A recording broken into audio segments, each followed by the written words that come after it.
पापा।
दंड आरंभ कीजिए महामहिम।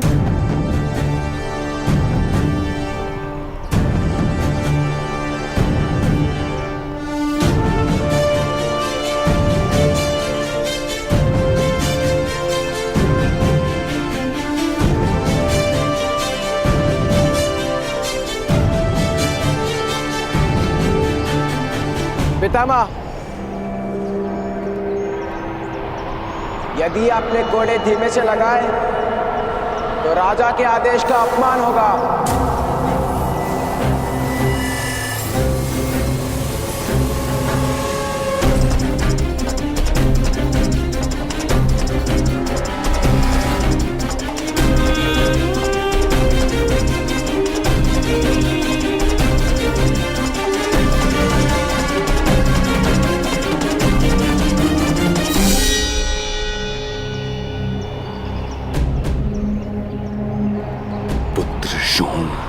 मुझे क्षमा करना।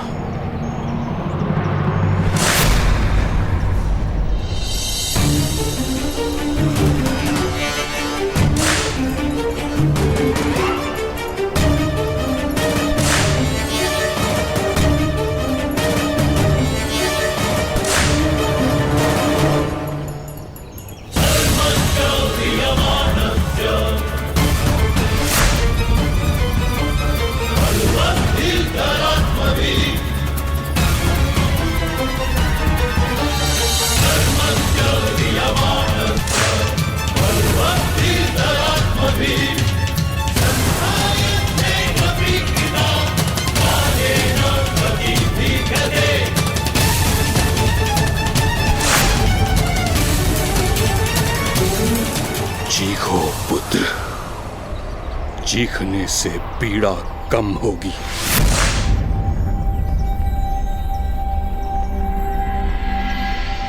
जब पीड़ा सहनी है तो कम क्या और अधिक क्या।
देख लो हस्तिनापुर के निवासियों,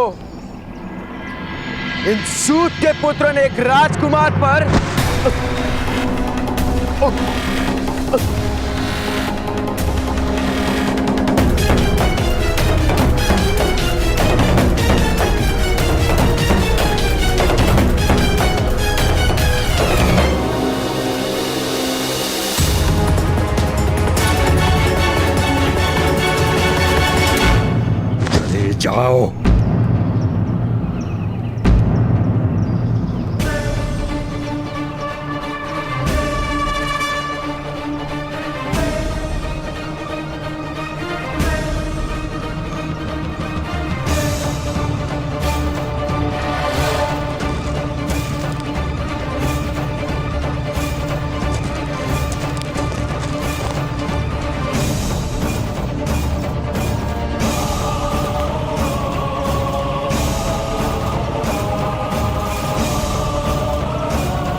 शोन, तुम्हारा धैर्य अद्भुत है। इतनी पीड़ा सहने के पश्चात मौन रहने का कार्य सामान्य मनुष्य नहीं कर सकता।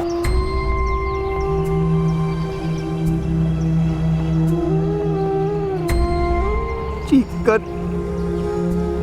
दंड देने वाले को संतोष देने की मेरी इच्छा नहीं थी मामाई, क्षमा कीजिएगा। तुमने उचित किया शोन। पीड़ित की चीख से न्याय को बल मिलता है। मैं तुमसे क्षमा मांगता हूं।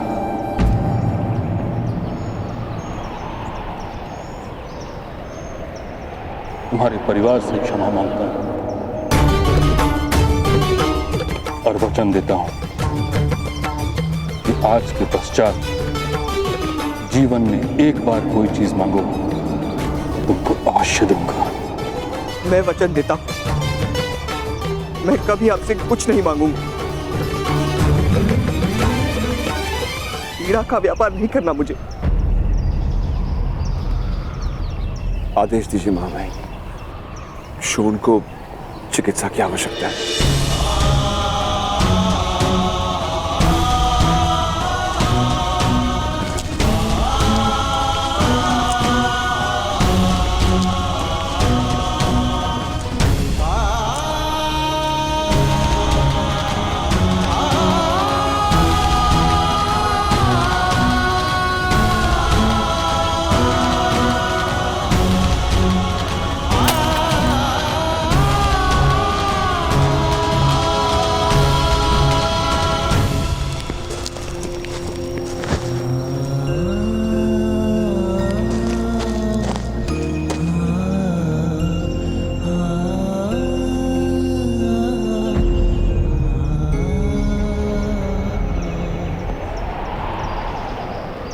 चलो कर्ण।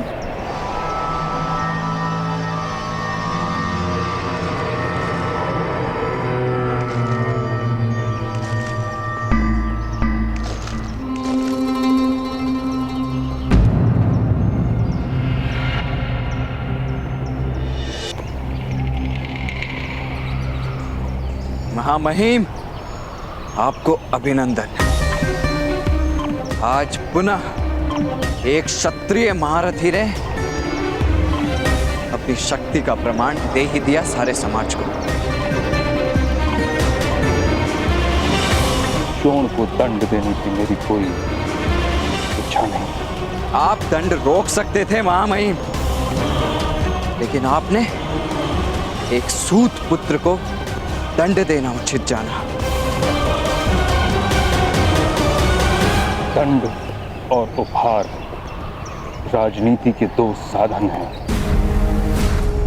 इन्हीं से राज्य चलता है और इन्हीं से राज्य समाप्त भी होते हैं महामहिम। तलवार के प्रहार से यदि पत्थर टूटते हैं तो पत्थर के प्रहार से तलवार भी टूट सकती है। विद्रोह का प्रदर्शन मत करो कर्ण, अन्यथा मुझे तुम्हें भी दंड देना होगा।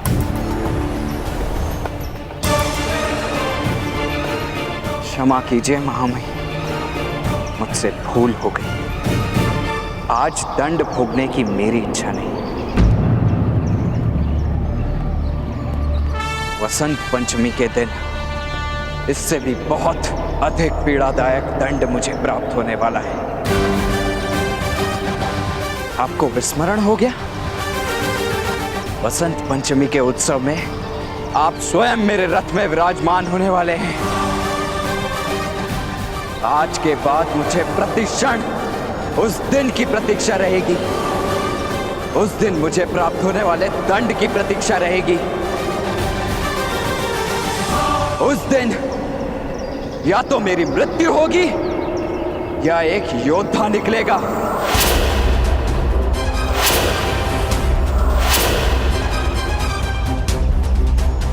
प्रणिपात।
इस वस्त्र का स्पर्श उत्तम है।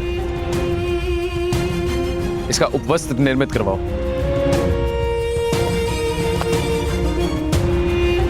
ताजश्री,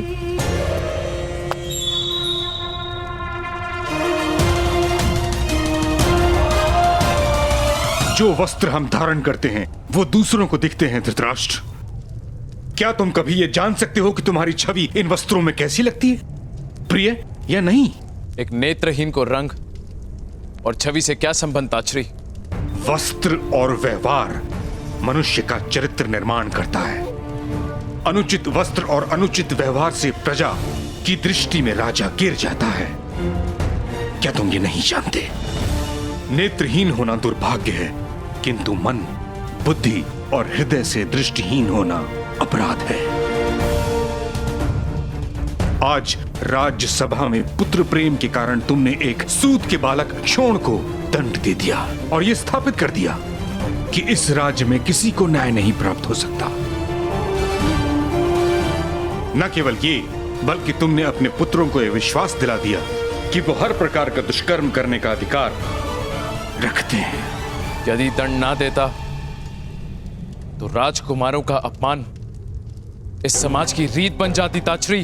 दंड के आधार पर सम्मान तो प्राप्त हो सकता है, किंतु उत्तम व्यवहार से समर्पण प्राप्त होता है और इस समय राज परिवार को समर्पण की आवश्यकता है, सम्मान की नहीं। बल के प्रयोग से ही समर्पण प्राप्त होता है ताजश्री।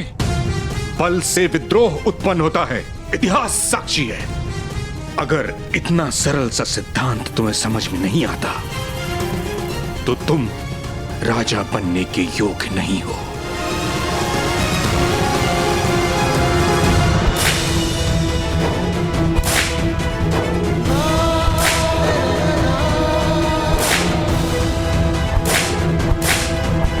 कर्ण का कवच केवल उसी की रक्षा कर सकता है, किंतु वो हम सबके लिए मृत्यु का कारण बनेगा।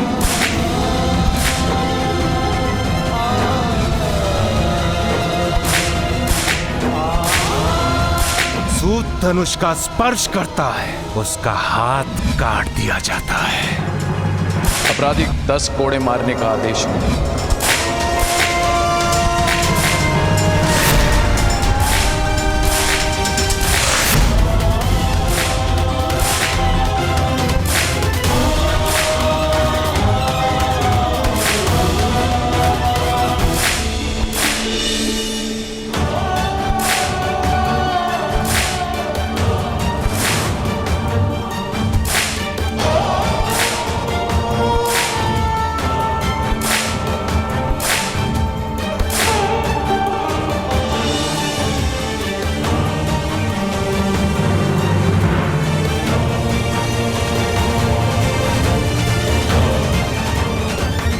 कर्ण, ये क्या कर रहे हो? मुझे भी पीड़ा का अनुभव करना है। मेरे कारण सदैव दूसरों को पीड़ा हुई है। मेरे कवच के कारण सदैव मेरी सुरक्षा हुई है। यदि मुझे पीड़ा का अनुभव नहीं हो सकता तो क्या अधिकार है मुझे दूसरों को पीड़ा पहुंचाने का? तुम्हें इस पीड़ा का अनुभव है कर्ण। तुम्हारा कवच तुम्हारा सामर्थ्य नहीं, वो पीड़ा तुम्हारा सामर्थ्य है। ऐसा सामर्थ्य जो अपने भाई की रक्षा न कर सका? ये दंड किस लिए था? क्या अपराध था क्षोण का? वास्तव में अपराध जैसा कुछ होता भी है या ये समृद्ध और बलवान लोगों का निर्मित किया हुआ छल है? अभी इन विचारों का समय नहीं है कर्ण। इस समय क्षोण को तुम्हारी आवश्यकता है।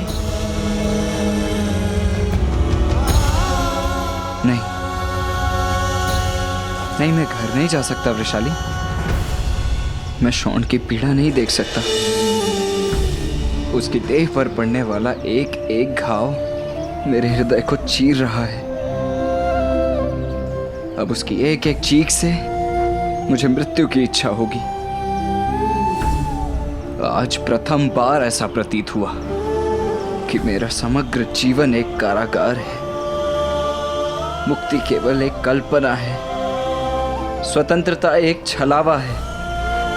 वास्तव में मृत्यु ही मेरे जीवन की बेड़ियों को तोड़ने का एक मार्ग है।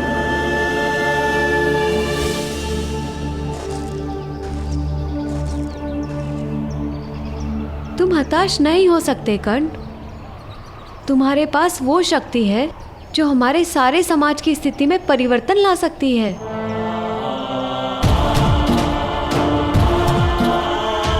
चलो कर्ण, शॉन की पीड़ा से भागो मत, उसे देखो, उस पीड़ा को अपना परिचय बना लो। केवल तुम्हारा सामर्थ्य इस पीड़ा की प्रतिध्वनि हस्तिनापुर के सिंहासन तक पहुंचा सकता है।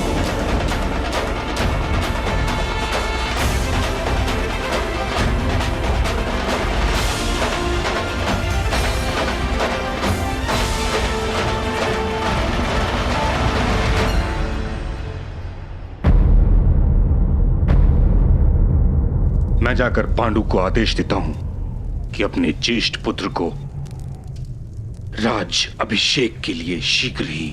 ताचरी, महाराज, ईश्वर ने किस बात का प्रतिशोध लिया है हमसे?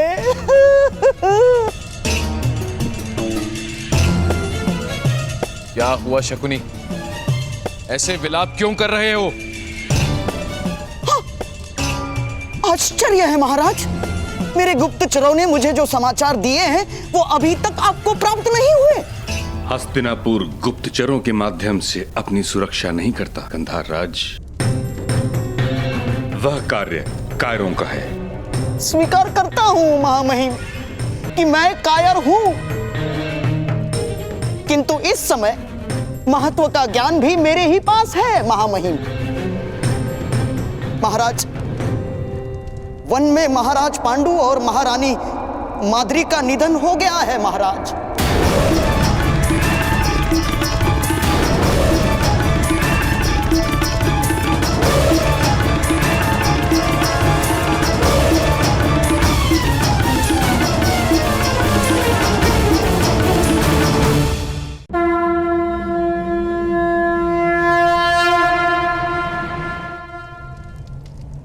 वन में महाराज पांडु और महारानी माद्री का निधन हो गया है महाराज।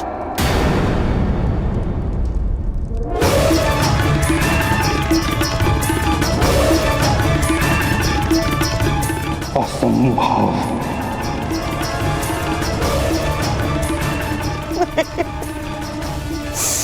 नहीं महामहिम, नहीं।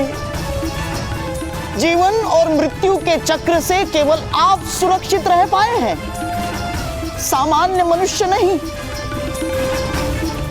महारानी माद्री ने अपने प्राण त्याग दिए हैं महामहिम। महारानी कुंती और पांडव वन में अकेले हैं।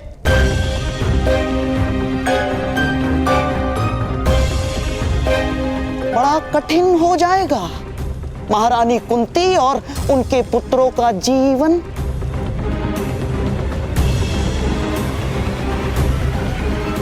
हस्तिनापुर का युवराज वन में अकेला नहीं रहेगा। उसे शीघ्र ही हस्तिनापुर लाने का प्रबंध किया जाए।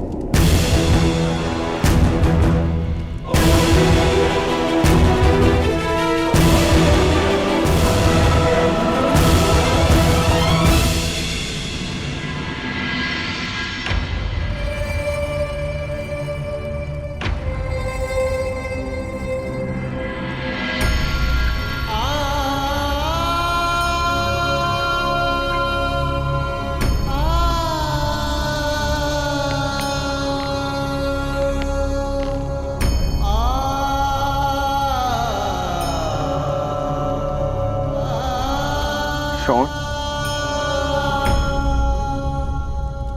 तुम स्वस्थ तो हो ना?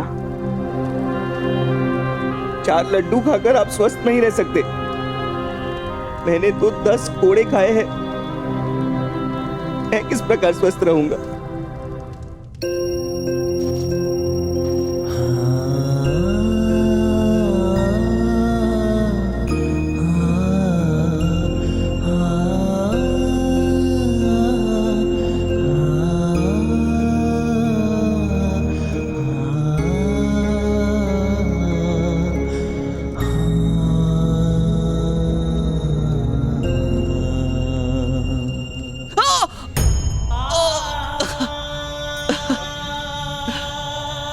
भ्राताश्री, लेप लगा रहे हो या त्वचा उतार रहे हो?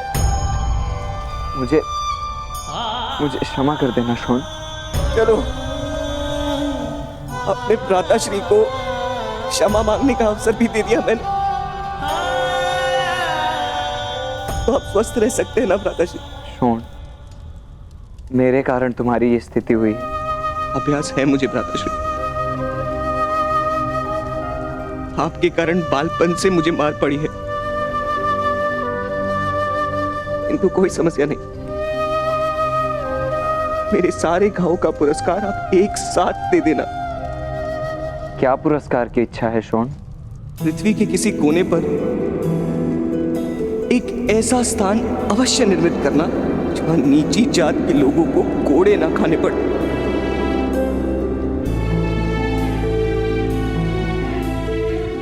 और वहां मेरे लिए एक बड़ा सा भवन निर्मित करना।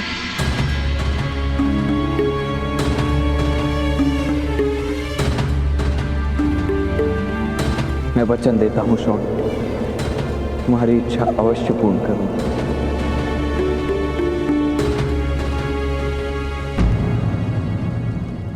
तुम्हारे एक एक रक्त बिंदु का प्रतिशोध लूंगा मैं।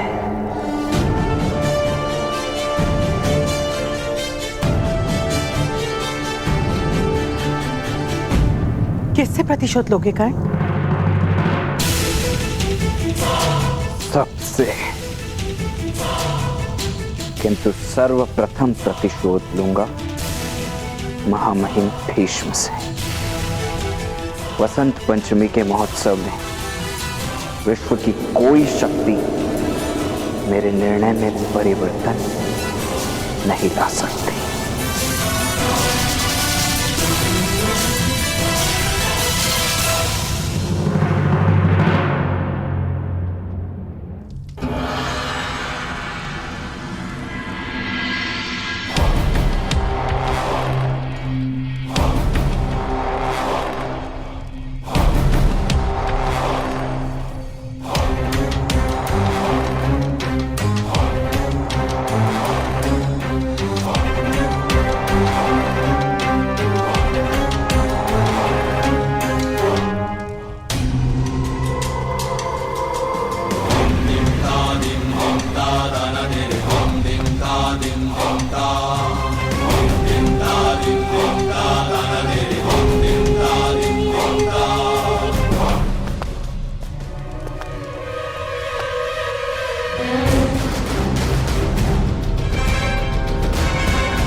दुर्योधन सिंहासन पर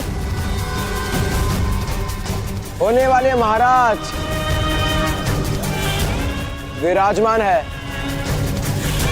युवराज दुर्योधन की, युवराज दुर्योधन की, युवराज दुर्योधन की, युवराज दुर्योधन की। दुर्योधन!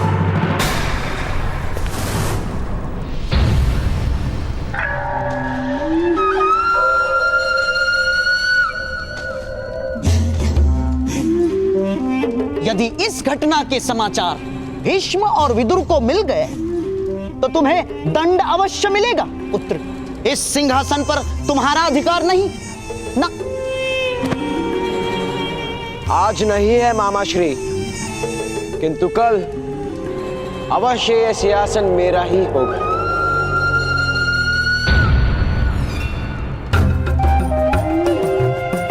स्वप्न देखने वाला सुख पाता है और सत्य देखने वाला सफलता पाता है। तात्पर्य? तात्पर्य यह है पुत्र कि तुम्हारा स्वप्न है कि तुम युवराज हो, किंतु सत्य यह है कि भीष्म और विदुर उस पांडु पुत्र युधिष्ठिर को ही युवराज बनाएंगे। हाँ। और जब तक भीष्म जीवित है तब तक तुम हस्तिनापुर के सिंहासन पर विराजमान नहीं हो सकते।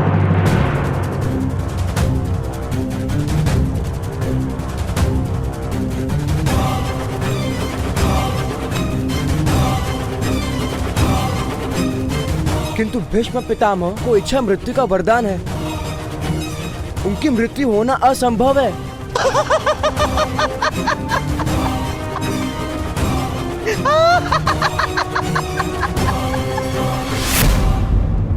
उत्तम, अति उत्तम पुत्र, अति उत्तम। किंतु पांडु पुत्रों को तो ऐसा कोई वरदान प्राप्त नहीं है ना पुत्र।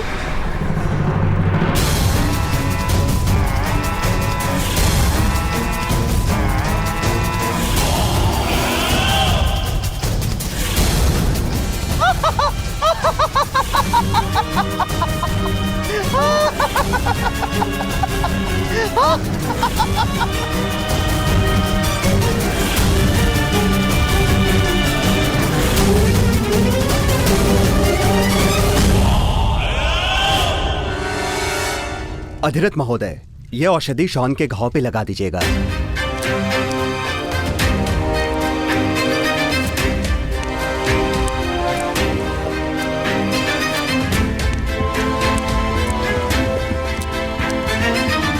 अधिरथ महोदय, आपके लिए महामहिम का आदेश है। आपको शीघ्र ही महामंत्री विदुर जी को वन में लेकर जाना है। वन में? समाचार प्राप्त हुआ है, महाराज पांडु का निधन हो गया है। आपको जाकर राजकुमारों और महारानी कुंती को हस्तिनापुर लाने का आदेश है। महारानी कुंती हस्तिनापुर आ रही? यदि ये बालक राजकुमारी की आंखों के सामने रहा तो शीघ्र ही वो लोकलाज की चिंता त्याग कर इसे अपना लेंगी और बहुत बड़ा अनर्थ हो जाएगा। महाराज और राजकुमारी पर लांछन लगेगा। इसलिए इस बालक का राजकुमारी से दूर और गुप्त रहना अनिवार्य है। इसी कारण मैं इसकी रक्षा का उत्तरदायित्व आपको सौंप रही हूँ। भगवान ने राजकुमारी को आश्वासन दिया था कि वो सदैव अपने पुत्र की रक्षा करेंगे। यही कारण है कि इस बालक के पास दिव्य कवच तथा कुंडल है।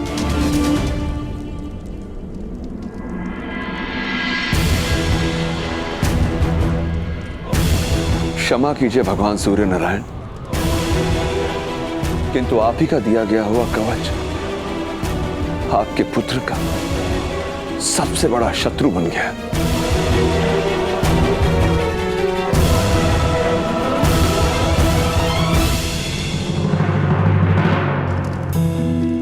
शॉन,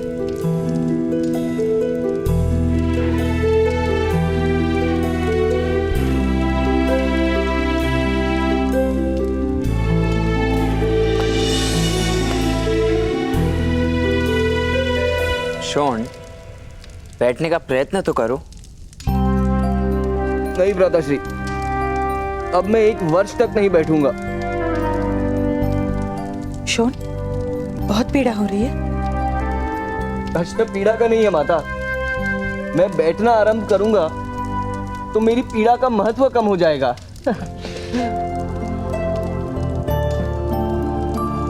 शॉन, तुम 1 वर्ष तक कैसे पड़े रह सकते हो? वसंत पंचमी केवल 1 मास के पश्चात है। मेरी परीक्षा देखने नहीं आओगे?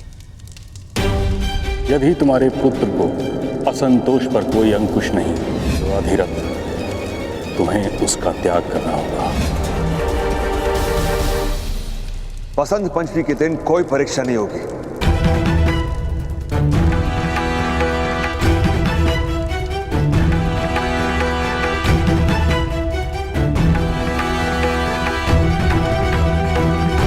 किंतु परीक्षा करने का निर्णय तो आपके महामहिम ने स्वयं किया था पिताश्री। और उस दिन परीक्षा में सफल ना होने की तुम्हारी योजना, ये भी जानता हूं मैं। जीवन में सारथी बनने की ही इच्छा नहीं मेरी।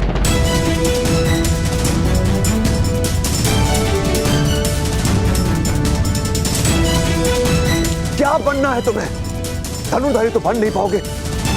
जीवन भर विधवा करते रहोगे? जीवन भर तुम्हारी माता को चिंता करवाओगे? क्या तुम्हारे पिता को जीवन भर क्षमा याचना करनी पड़ेगी? तुम्हारे भाई को जीवन भर दंड भोगने पड़ेंगे? ये योजना है तुम्हारी? चिंता करने वाली, क्षमा मांगने वाली और दंड देने वाली परंपराओं को तोड़ने की योजना है।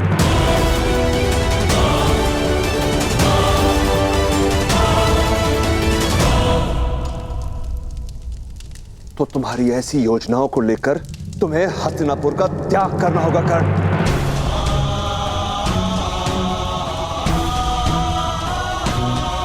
अब तुम्हारा यहां कोई स्थान नहीं है।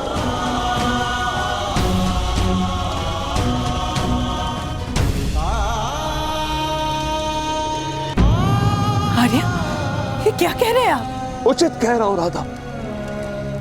माता सरस्वती भी वडवानल नाम की दिव्य अग्नि का ताप नहीं सह पाई थी। माता गंगा भी शिव के पुत्र का ताप नहीं सह पाई थी। हम तो सामान्य मनुष्य हैं राधा। कब तक इसकी दिव्यता का भार संभालते रहेंगे? बहुत भोग लिया, बहुत सह लिया। राधा श्री के हाथ कटे, हम विस्थापित हुए, मुझे मृत्यु दंड मिला और अब ये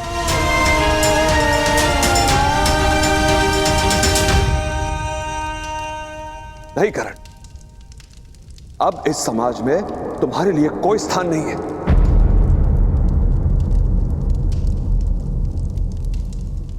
तुम्हारे ताऊ के पास वन में ही तुम्हारा स्थान है।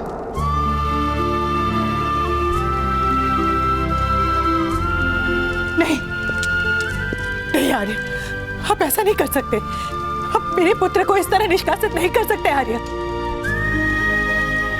मैं वचन देती हूँ, कर्ण ऐसा कुछ नहीं करेगा। ना धनुष उठाएगा और ना क्षत्रियों के साथ संघर्ष करेगा। मैं वचन देती हूँ आर्य। कर्ण अपने पिता को वचन दो। कर्ण वचन दो अपने पिता को, वचन दो। नहीं राधा, नहीं, मुझे विश्वास नहीं है। अग्नि कभी यह प्रण नहीं लेगी कि वो लकड़ी का भोजन नहीं करेगा। कर्ण किस प्रकार अपनी दिव्यता को ढक कर रख सकता है? उचित यही होगा राधा कि कर्ण अपना जीवन अब वन में जाकर जिए। मैं महारानी कुंती और उनके पुत्रों को लेने जा रहा हूं। मेरा आदेश है कर्ण, मेरे लौटने से पूर्व तुम हस्तिनापुर त्याग कर चले जाओ।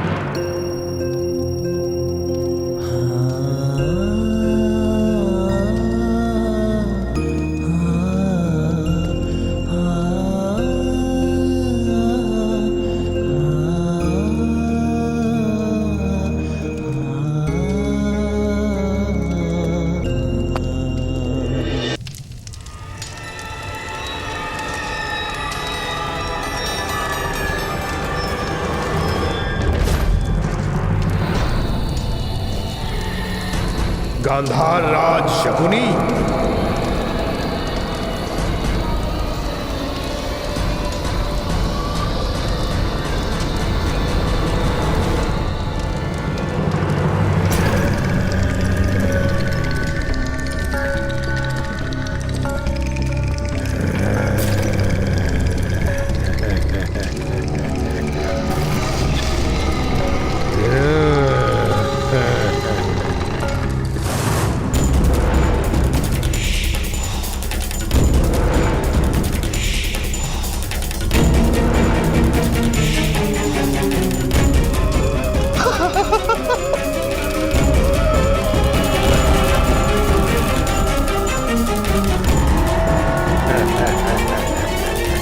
मामाश्री, आपने तो कहा था कि हम किसी भयानक योद्धा से सहायता प्राप्त करने आए हैं।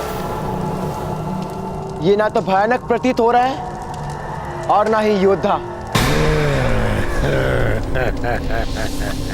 जो योद्धा बलवान प्रतीत ना हो वही तो सत्य में भय का कारण होता है पुत्र।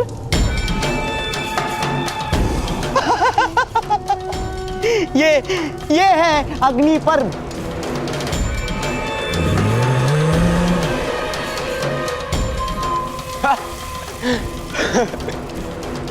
आप चेष्टा मत कीजिए मामाश्री। आओ अग्नि पर्व, मामाश्री को अपना सत्य प्रकट करो, युद्ध करो मुझसे। या!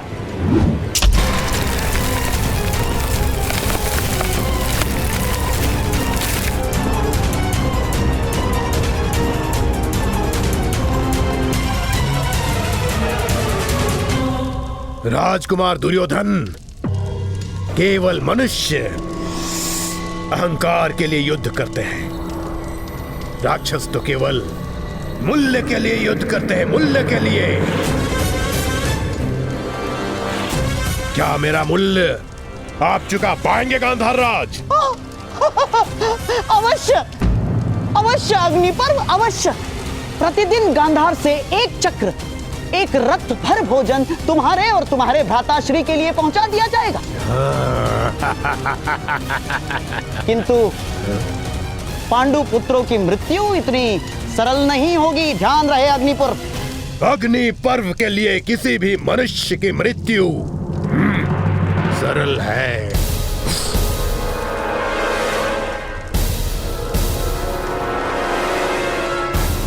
चाहे वो पांडु पुत्र ही क्यों ना हो।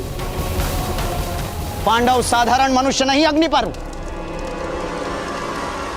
मेरे गुप्तचरों ने मुझे कुछ समय पूर्व एक घटना के विषय में कहा था।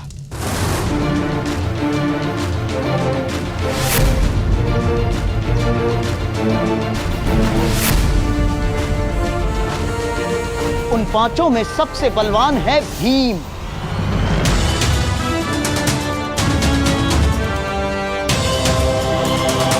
जो अपने मुष्टिका की एक प्रहार से शीला तोड़ सकता है।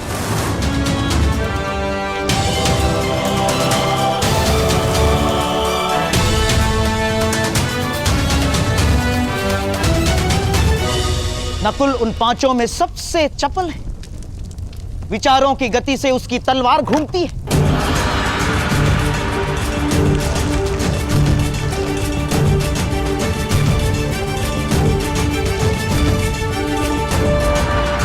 सहदेव की परशु को देखकर स्वयं भगवान परशुराम का स्मरण हो आता है।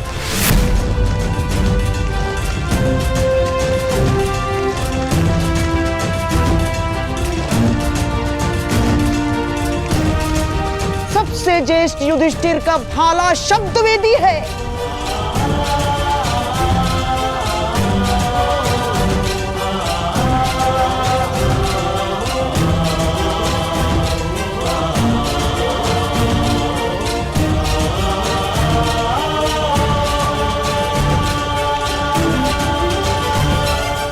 सबसे भयानक है कुंती पुत्र अर्जुन।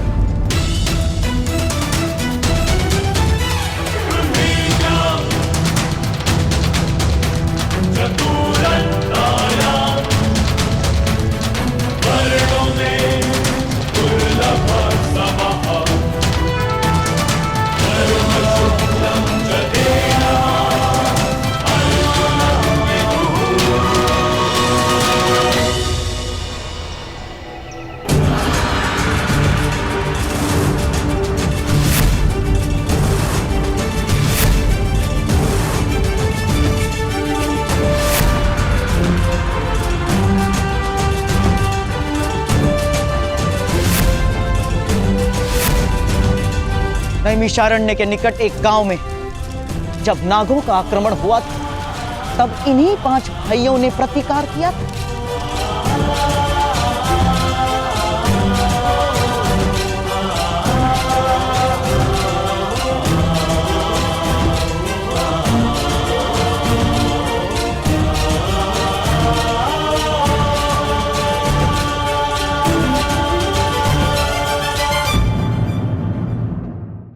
अग्नि पर्व के लिए किसी भी मनुष्य की मृत्यु सरल है, चाहे वो पांडुपुत्र ही क्यों ना हो। पांडव साधारण मनुष्य नहीं अग्निपर्व। मेरे गुप्तचरों ने मुझे कुछ समय पूर्व एक घटना के विषय में कहा था।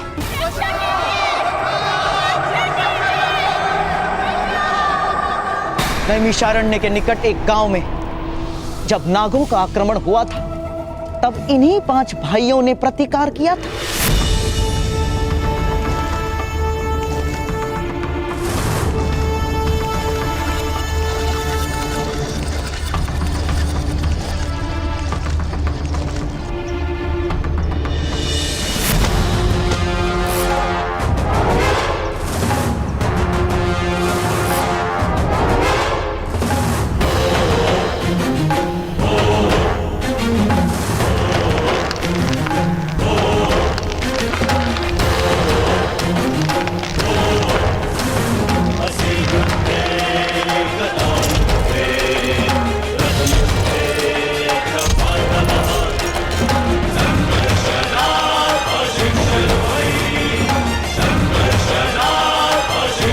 उन 5 में सबसे बलवान है भीम,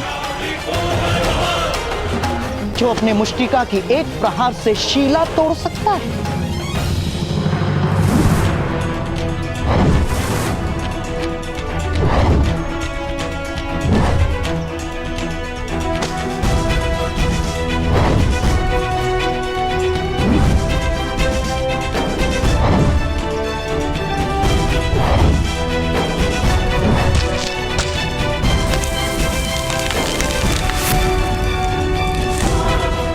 नकुल उन 5 में सबसे चपल है। विचारों की गति से उसकी तलवार घूमती है।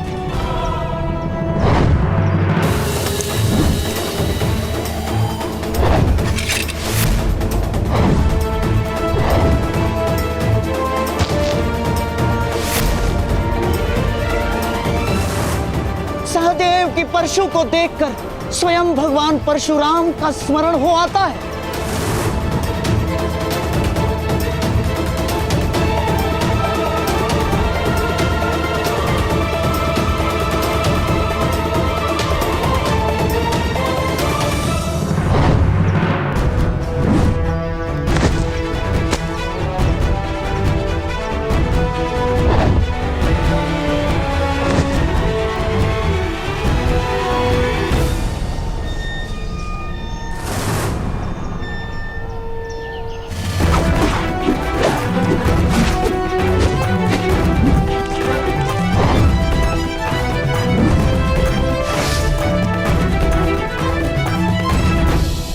सबसे ज्येष्ठ युधिष्ठिर का भाला शब्द वेदी है।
की वर्षा में सूर्य तक छुप जाता है।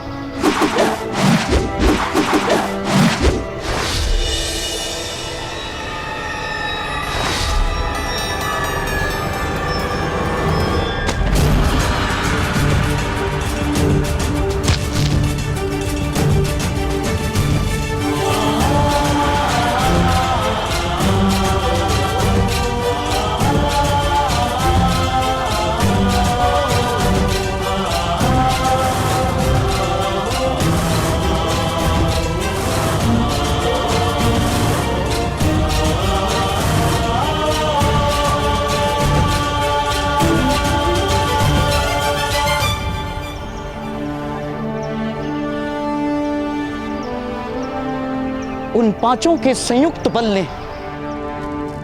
उन नागों को परास्त कर दिया था जिन्हें उससे पूर्व बड़े से बड़े योद्धा भी परास्त नहीं कर पाए थे।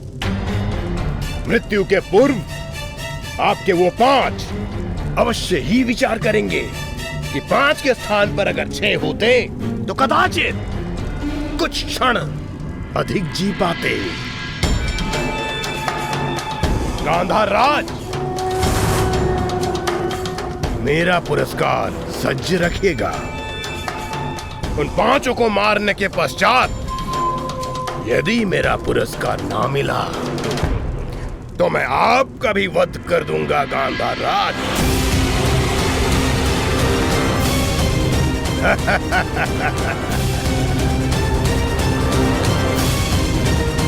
और आपके लिए तो मेरा एक भूख ही पर्याप्त है।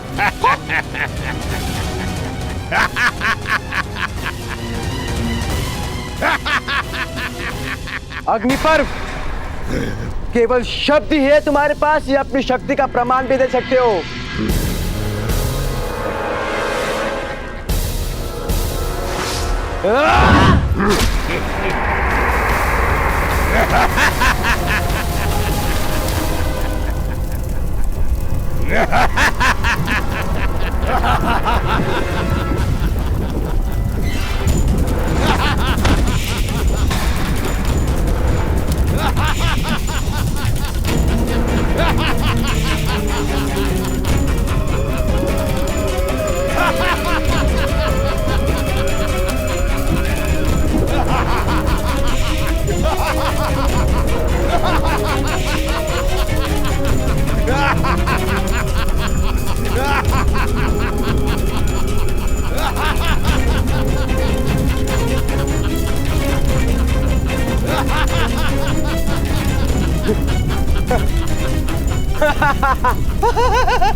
मामा श्री, अब उन पांडु पुत्रों की रक्षा कोई नहीं कर पाएगा।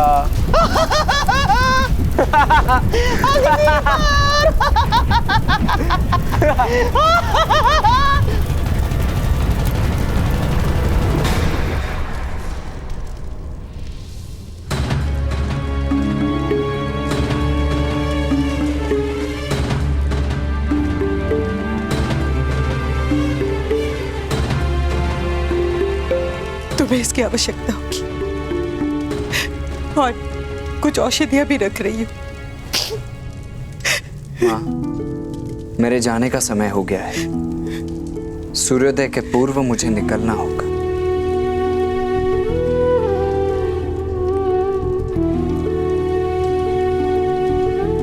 अभी तुम्हारी सारी वस्तुएं एकत्र नहीं हुई है कर्ण।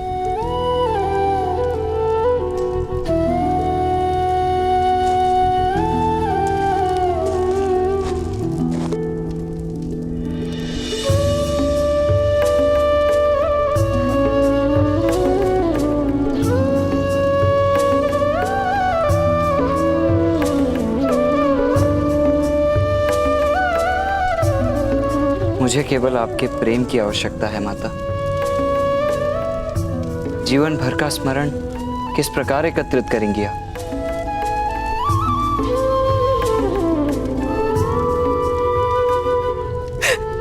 मत जाओ पुत्र,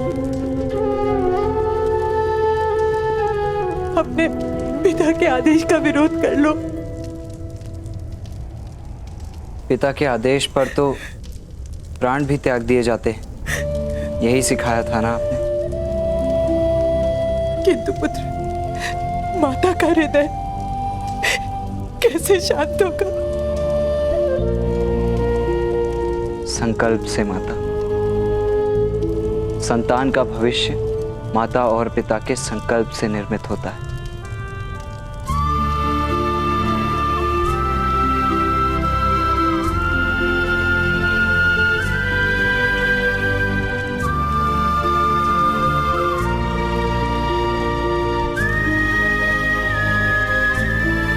मुझे आदेश दीजिए।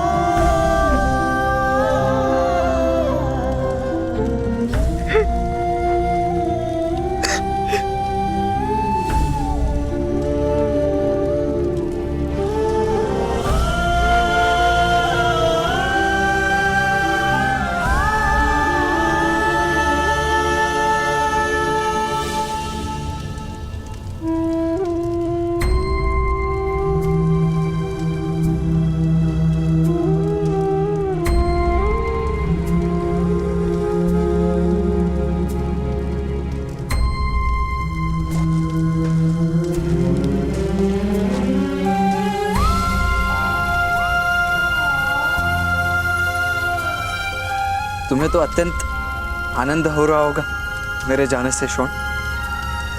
अवश्य, अत्यंत आनंद है मुझे। देखिए, मेरी आंखों में एक आंसू भी नहीं है।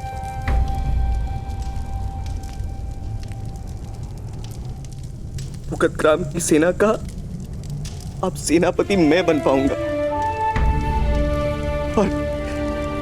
और पीठ पर कोड़े भी नहीं पड़ेंगे।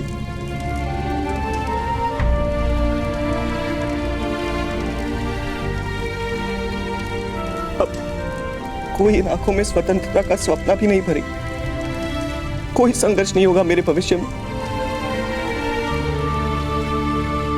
हाँ, ये बात और है कि मेरा कोई भविष्य भी नहीं होगा।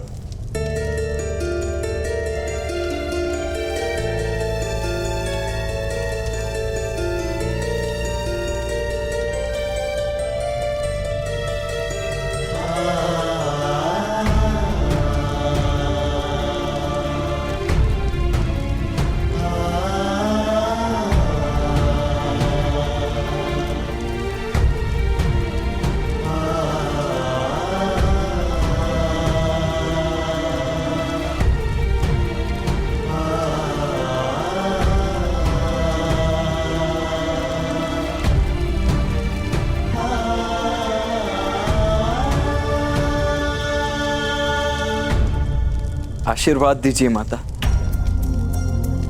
इस पृथ्वी में जिस ओर भी प्रवास करूं, अपनी माता को ही पाऊं।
आओ अपने पिताश्री तथा माता को अंतिम प्रणाम करो।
पश्यासि वरुणं च दिवम्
मुझसे बिना मिले जा रहे थे कर्ण। तुम्हें साथ चलने को कहने का अधिकार नहीं?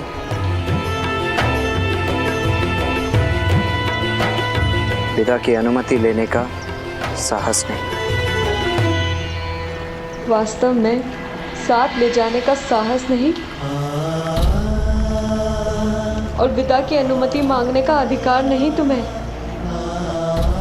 मेरा मार्ग अत्यंत कठिन है वृषाली। और मेरा जीवन तुम्हारे बिना कठिन नहीं होगा? मैं विवश हूँ वृषाली। तो जाने से पूर्व एक दान देकर जाओ। सब तुम्हें दानवीर कहते हैं।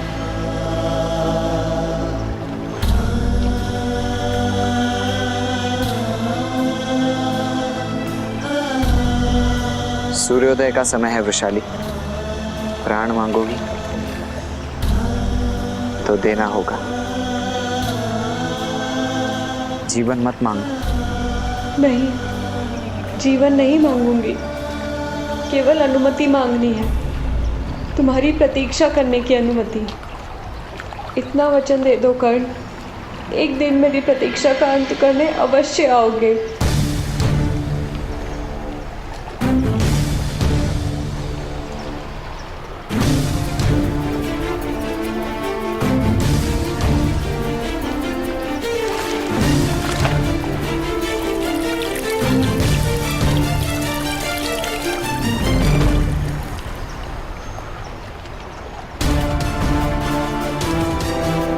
मैं वचन देता हूँ वृषाली, मृत्यु से पूर्व हम दोनों की प्रतीक्षा पूरी होगी। मैं अवश्य आऊंगा।